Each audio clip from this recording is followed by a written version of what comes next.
Hi guys, welcome back to Jungle Citizens. Today we are going to pop down the road and show you one of the gardens that we've been working on.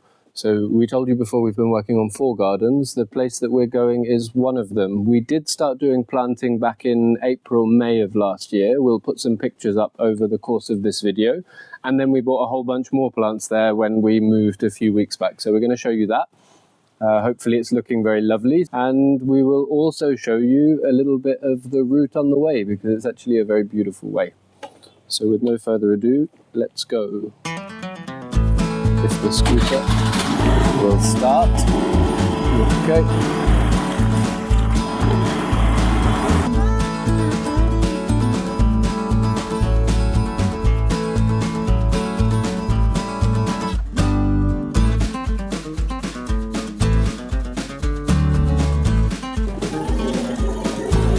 It's Christmas. It was Christmas.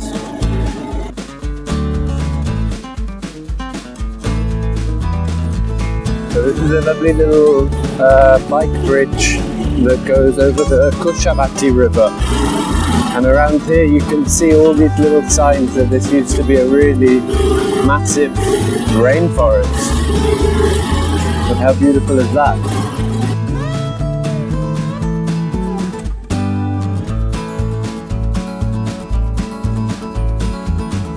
So this is a very rural corner of Goa. It's not far from one of the main cities, but it really still has a lot of the kind of farming and agricultural and slower way of life. So you can see lots of little farmyards, there's cows, here are the buffalo being milked and watered. A very real example of the hinterlands of Goa. There's a church, quite a new church by all means.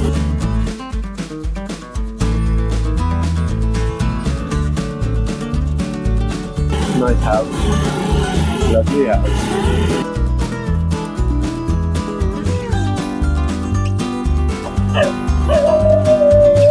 Hello, hello.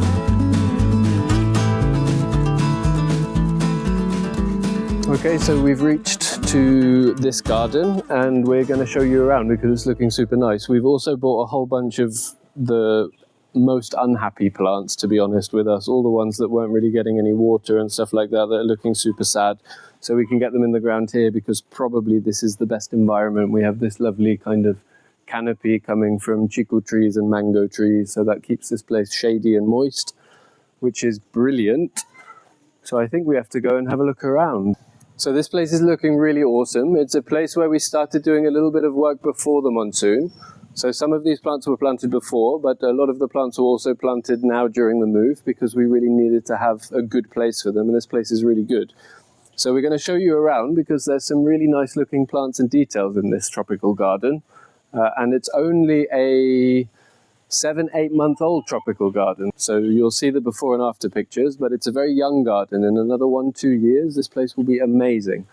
We're going to start by showing you the Giganteum because this is a Giganteum that you guys know that there's a video of where I'm ripping it out. This is the Giganteum that was next to the cabin that we were living in Cordylines. And that plant is this. And it's doing really well. It's already started sending its roots across that wall in the background. There's a lovely new leaf coming.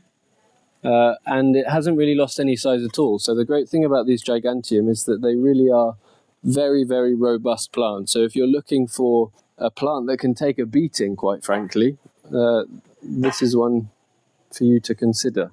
So here we've got an Alocasia stingray. You can see new leaf coming out. It's doing very well. This is a plant that actually doesn't mind quite some shade. It needs some amount of bright light, but it doesn't need the same quantity as you really need to give the other large-leafed Alocasias. These guys are Xiphidium, or Xiphidium, something like that. They're a really nice kind of ground-covering lily-type thing. So they grow very, very quickly. They spread very quickly, but they help to get the soil covered. You'll see there's not very much mulch here. We really need to cover this soil with leaves and mulch because it's way too open. It's also being very strongly watered, so we have to try and get these guys to water a little bit less. You can see in front of me here we've put in these Calatheas. Again, it gives a nice kind of light touch. You have that kind of nice mottled splashy white colour coming on the leaf. And the underside is that kind of nice purple. There's another one going on there. And then as we go over here, how are you, G? Dige? Bare. Over here we have the silver cloud. So this is a silver cloud that we did plant before. You can see it's doing really well. It's only been there for a few months. Again, this is less than a year old. A year ago, this really was a completely open environment, and now it's starting to look really cool. Here is a cool one. This is Crytosperma johnstonii.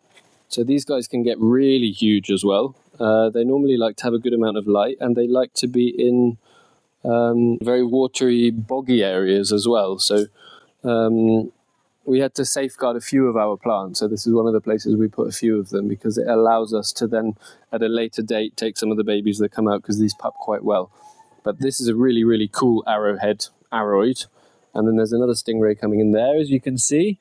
And also in here is a little Mexicanum here, which you can also see. That is what I think is a Maria Koenigai, is it? Paniculata, Maria paniculata getting in the way. But here you have the very nice Mexicanum. These Mexicanum, they grow very fast, they get very large. It's a really brilliant plant. Now, let's have a look at this guy. Alocasia pseudo-sanderiana. This is another one that does really well in a kind of lower light environment. It needs some amount of light. Bright indirect light is perfect, but it's not one of these Alocasias, again, that want to have lots and lots of sun. So it's very nice in one of your kind of dappled shade, darker regions, and they get massive. If you saw our first video where we walked through our kind of entrance area, that has one really massive one in it. So if you haven't seen it, go and check it out. I will try and put a link up there somewhere now. Let's see. We've also put in some Dracaenas. These, again, just give a nice splash of brightness in what is otherwise quite a green environment for some of the year. Of course, there are different flowers that can come in at different times of year as well. But if you have foliage that brings other colour, that's really fantastic, because it just changes the kind of texture of the garden, you know. Behind, speaking of flowers, although they're not there at the moment, this is a beehive ginger. There's also a piece of plastic there that needs to be taken out. This is a beehive ginger, and that has one of the most beautiful flowers of all of the gingers, really. This lovely golden kind of stacked inflorescence. So it's very good to see you've got 2 new shoots coming there. So that's going to really thicken out. That can become a 2.5–3 meter high clump of ginger in the long run. So it might take over quite a lot of this space, with just the borders being taken up with other things. Here we have a fiddle leaf fig. Many of you guys know this plant, Ficus lyrata. You'll find it mostly used as a house plant. But here we can grow them outside. They can be a little bit kind of iffy. But this one seems to be very happy and doing very well, which is cool. So they do get to be quite decent-sized trees. Not massive trees, but fairly decent-sized trees. So we're going to have to talk about this. This is Epipremnum. Epipremnum aureum, or Epipremnum pinnatum, actually, I think this one is. Also known as pothos or money plant. I've told you guys a few times this is invasive and you have to be careful about it. This was actually given to us by a friend, Talking Shade, actually.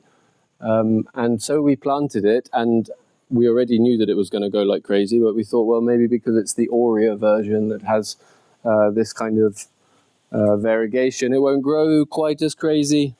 Actually, it does. It grows like mad. So this has been planted here only for 9 or 10 months, and it is going mad. There are creepers and streamers going everywhere, and this is exactly why it is an invasive plant. So, as beautiful as it looks, for me it does look a little bit messy, but as beautiful as it looks, I think we're going to end up taking this out and replacing it with something that doesn't grow quite as aggressively, which means it doesn't need as much maintenance and yet will really have a strong visual impact. So yeah, perfect example. Like, you can look around, there's these vines and creepers are going absolutely everywhere. So we're going to have to clean that all out. One more stingray is there as well. That's also getting to be a quite reasonable size. And you can see there's an Anthurium hybrid in here as well that's doing quite well. And then when we go behind here, this is a Homalamina. I can't remember which one, but it's a very nice one. It gives that very, very dark leaf, which is pretty cool. And then behind here you can see we've got some of the Anthurium hybrids again. These are the magnificent hybrids, and you can see the sizes pretty big. They seem to be getting watered a little bit strongly by the hose, which I think is the reason why they're looking so battered. So we'll have to get a little word in about how strongly they water it, but you can see they're very happy. Super happy plants, and still young, which is brilliant. So over here we've got some Cordylines. These are very useful in a tropical or I think subtropical garden also, because again they bring loads of colour, but the colour comes through the foliage, which means the colour's there year round. It's not a seasonal thing that only happens every now and then when the flowering is happening, which is great. Now you can also see here that we've got a couple of these really lovely Papillilaminum hybrids that also seem to be doing very well. So we've got one here, and then if you scoot across here, we've got another one with a very lovely new leaf coming there, see that? And then while we're here, you can look in the foreground, we've put in a bunch of these Phytonias. Now these give lovely bright pink flowers, and they should start just becoming very kind of consistent ground cover. And then if you look behind me, we've got these Calathea zebrinas here. These are also very lovely plants. They can be a little bit finicky.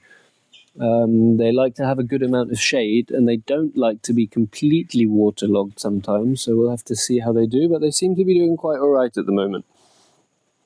But you can see there's still lots of holes here as well that we have to keep planting in. So here we have another Philodendron mexicanum. Again, one of my favourites, one of my real personal favourites. It should be relatively common wherever you're from to be able to find it, I think. And it's incredibly robust, it's very easy to grow, it climbs very effectively, it sizes up very quickly. Like this is a young plant, but you can see it's already a good size. But these leaves get massive with a little bit of time, so this one is doing really well growing up this thing. What is it? Mango by the looks of it. And then over here, we've got this Alocasia clypeolata, and there's a couple of babies starting to come as well, and there's even a flower coming, so that guy's quite happy. Then we've got another one on that side as well. So that's all looking very good, which is great. And then, over here, we have Monstera pinnatipatita. Have a go at that. That's a really happy plant.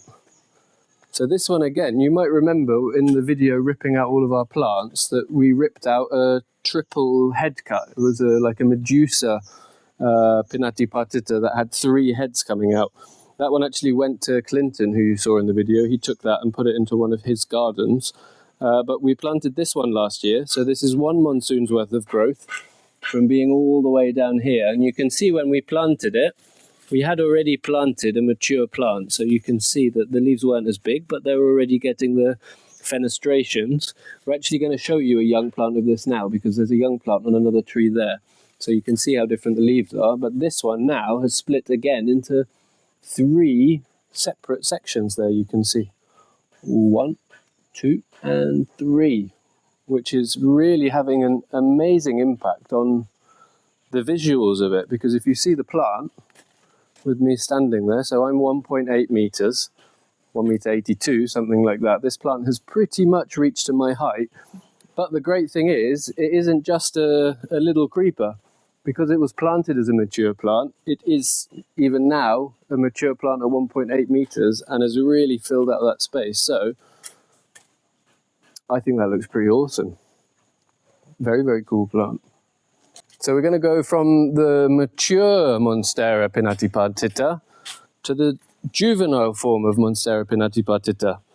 And you can see again there's more Phytonias down here, but this is the juvenile form of Monstera pinnatipatita. It looks like a completely different plant. And basically, as it matures, it sends out all of these little runners. These runners eventually find a tree. And once they find a tree, at some point, as they travel up, they start to mature. So this one is still not maturing. It's still, as you can see very clearly, in the juvenile phase. But at some point, it will start getting those fenestrations and then becoming an adult plant. If you want your plant to basically fill out like the other plant did, on a tree as you're growing it, or indeed if you're growing it indoors on a moss pole, you have to let these streamers come, grow up something, and then begin to get more mature. So as soon as you start seeing those leaves growing, you then cut the top cut off it, and then you plant it again at the bottom. And then basically what you'll get is a more mature plant further down, which means that you're going to end up having that impact of the very large mature leaves a lot sooner, whether you're growing it on a moss pole or whether you're growing it on a tree. But very, very cool to see that this is the juvenile form of that Monstera there. So back here we have an Alocasia pink dragon, which is also sizing up very nicely. I don't really know too much about this plant, to be honest. It looks very much like it's got this Alocasia, what is it called? I can't remember what it's called. It looks like it has one of those Alocasias in it that I can't remember the name of. It has this kind of pink stem, and it's obviously getting to quite a good size as well. And clearly is quite happy with the amount of light here. So that again is turning into really a very nice plant, which is pretty cool. Now we'll go around here. You can see there's a couple more Homalaminas in there. And then here in the front, have a go at this. What a lovely Anthurium. Actually, let's not just talk about the Anthurium because it's right next to a very lovely Monstera. That's a Monstera deliciosa. This is an Anthurium magnificum cross crystallinum. We can do this for a thumbnail. Okay, enough of that. Let's talk about this. So this is a magnificum cross magnificum hybrid. Lovely new leaf is coming there. You can see it's been damaged. I guess some kind of a twig fell from the canopy. These things happen when you grow them outdoors. To be honest, it's fine. And you can see these flowers. So this is the male form. I think in the pollination video we showed you guys through how we kind of pollinate and germinate the seeds. But this you can see is the male form because you have all of this pollen on it. So you'll see it coming on my hands, see? So now, if we had a female flower, is this female? No, this is not yet female. In a day or two, this flower will become female, so you'll be able to pollinate them. But we'll have a look now as we keep going around and see if we can find anything. So yes, you've got the Monstera deliciosa there as well. He seems to be crawling away from the tree, but we can maybe address that at some point. But these guys being deliciosa, they're quite happy crawling on the ground as well, to be honest. They don't need to grow up everything. Borsigiana is more inclined to kind of go up. So then let's have a little look what is growing up this tree.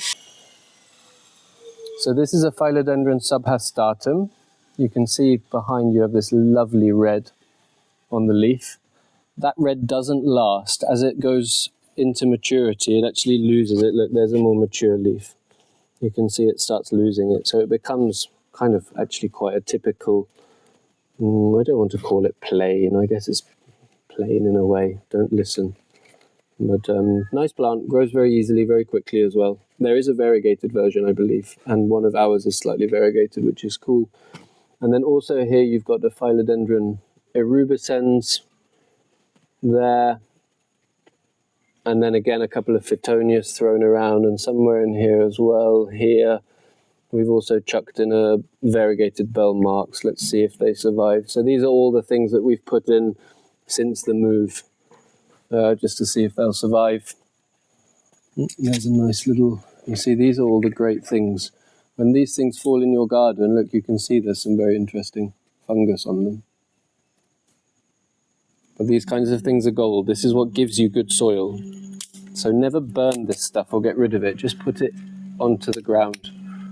Let it become soil. So here again you can see some Anthuriums. They're very battered because clearly the watering here is very, very strong. And then here we've got a Xanthosoma. This is the Xanthosoma nigrum, same family as the Sagitifolium, very nice large size. It's looking really good. Again, a lot more size can be had out of that. We've got some more kind of Calatheas here you can see on both sides. Oh, I don't know why these are so light in colour. And then we have, these are called walking lilies. I can't remember the binomial name, but we'll put it up in the bottom. It's basically a yellow flower. It's called a walking or a wandering lily because it sends new flowerlets from its stalks that then move around from Latin America. Then here behind me, this is your original Philodendron gloriosum. And you can see actually it goes all the way over to there, and then there's a baby there as well. That's again one of these very nice ground crawling philodendron plants. You get the very lovely veining also, which is very clear. And then here we've got a very lovely variegated Alocasia macrorhizos.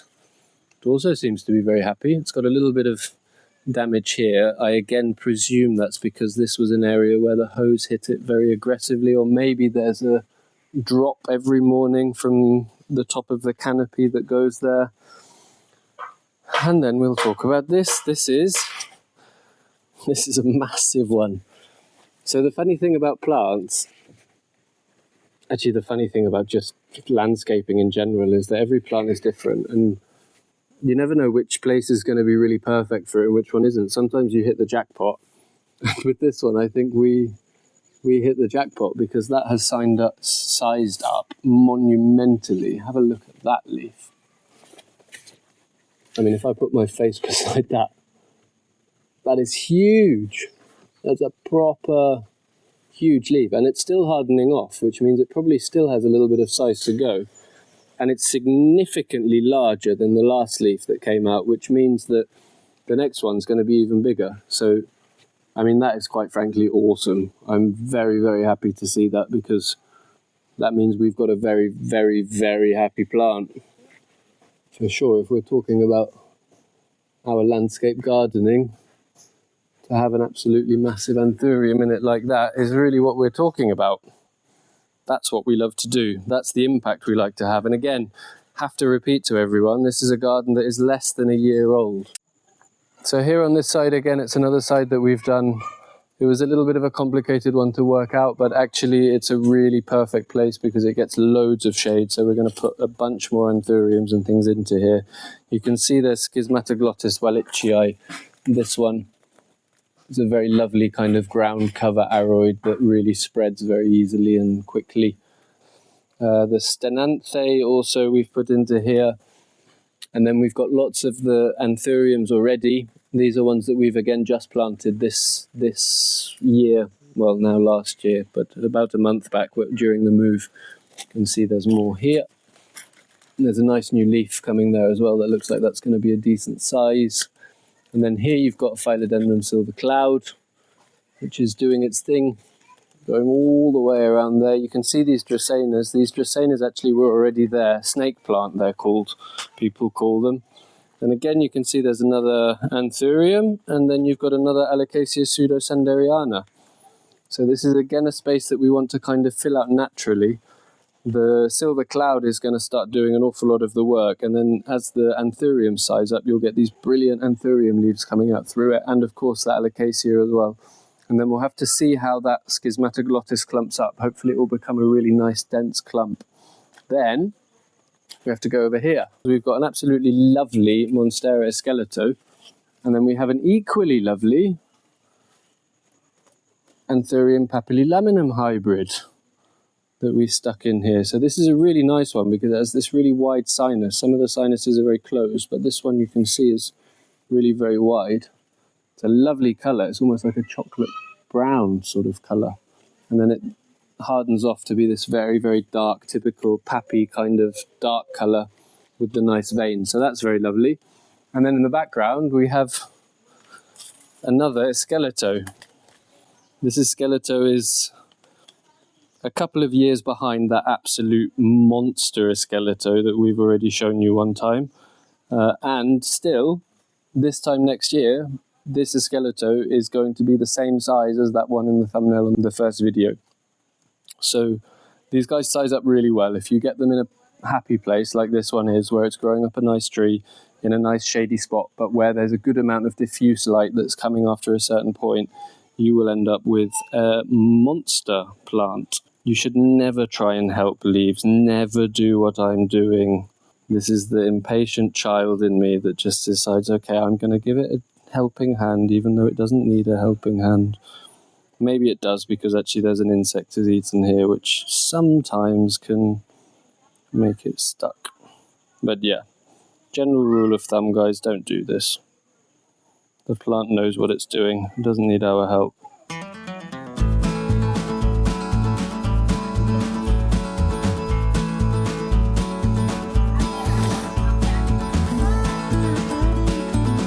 sexy plant.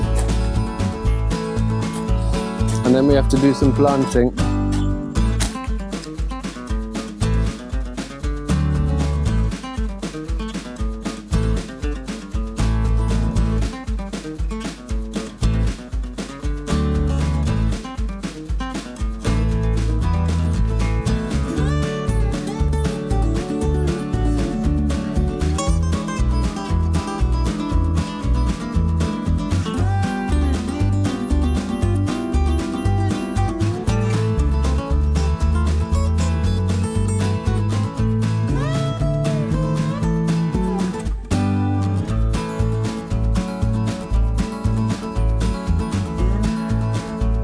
So we've got these little Genmanii hybrids, well, yeah, they must be hybrids. They self-pollinated. So we grew out the seeds. We've got loads and loads of them, and some of them aren't doing so well. So we're just going to stick them in the ground here. They make a really nice border. They don't grow too big. So the soil underneath is very bad. The soil on top is the soil that we work on. And with these kind of plants, you never want to put them too far in because they really like to have access to that kind of loose topsoil, and ideally lots of mulch and leaves, because that's where all the moisture and the humidity is kept, or things like these coconut husks. Look, there's another one there. It's like a burnt coconut husk. This is all really, really good stuff. So we're going to put a few in here, and then let's see in a few months when we come back and see what the place looks like. Hopefully you'll be able to see these guys looking very, very nice and making a nice green border. This is a begonia. So you can see how terrible the soil underneath is by how clayey this is. Look, I can put this together and I can basically form like a perfectly smooth ball. This is what you really don't want if you're growing Anthuriums, or actually a lot of tropical plants, because it really holds in the moisture. What you want is something that drains quite frequently. Something like this is really kind of the opposite.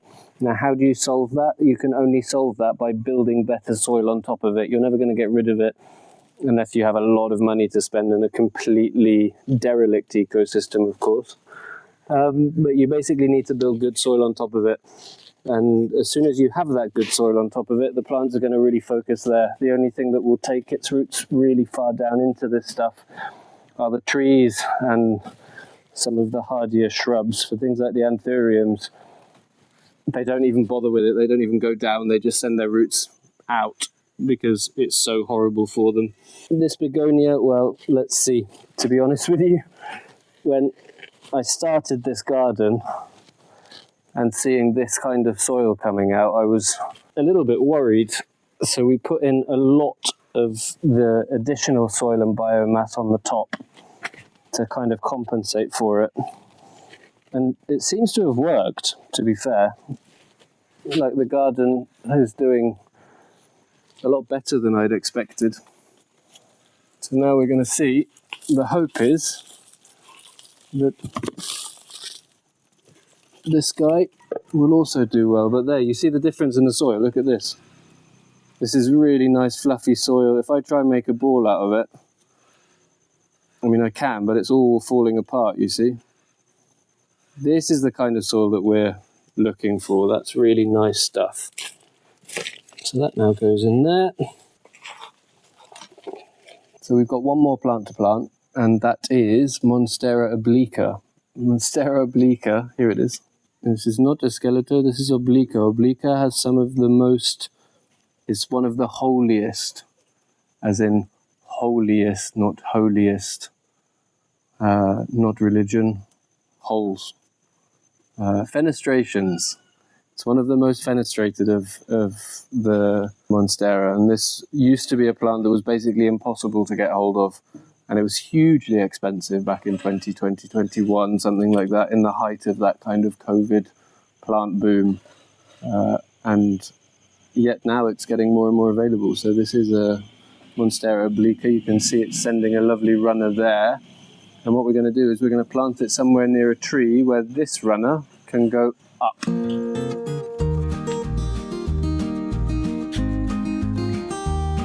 First things first, we're going to get out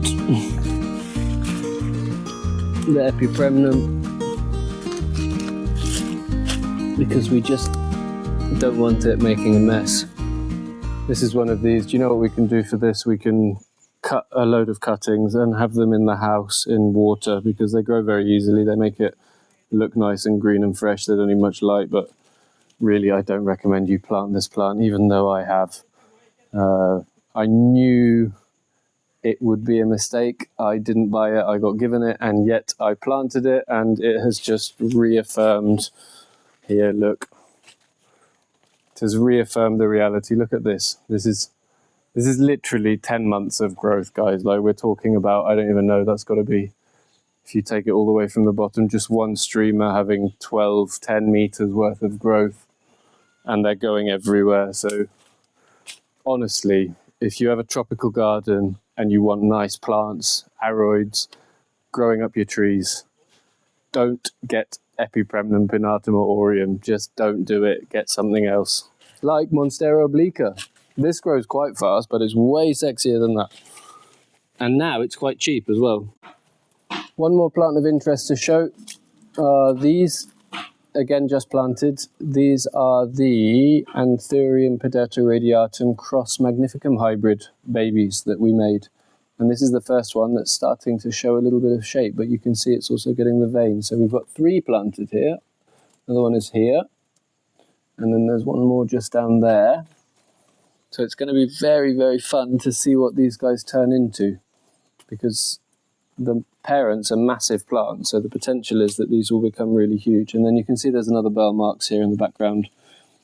I was hoping this one would be variegated, but it doesn't look like it's variegated, so maybe at some point we'll swap it out or add a variegated bit. That's probably about right for now, to give you a little bit of an idea of one of our gardens. And again, I've said it a few times, but this is less than a year. So if we have 2 or 3 or 4 years when this starts to mature into a really balanced, self-sustaining kind of plant ecosystem, the results are incredible. So this is actually another place that you can stay as well. There's 2 cabins here, these kind of round houses, one there and one there. And then there's a more traditional little kind of mini farmhouse as well. So this is on a working farm. It's in that very kind of rural corner of Goa, very close to Chandor, maybe 25-30 minutes only from Margao. But if you fancy staying in this place, you will be able to find the link in the description below. We'll link it there for you. And just to make the point for YouTube, this is not sponsored, we're not getting paid for this. This is just a garden that we're working in. It happens to be a friend who's a really cool guy. So it's always very nice to have good people looked after. And this is why we're showing it, not because we're sponsored. So guys, that's all for today. Thank you so much for joining us on this garden tour of one of these 4 gardens that we're working on. We hope you enjoyed it. If you have any questions or thoughts, drop us a message in the comments. And if you haven't subscribed already, please do so, because it helps us loads in all of the work that we do, and especially all of the forest restoration, the wildlife rescue, and the rehabilitation work, because that's the most important. So guys, thank you very much indeed. See you soon.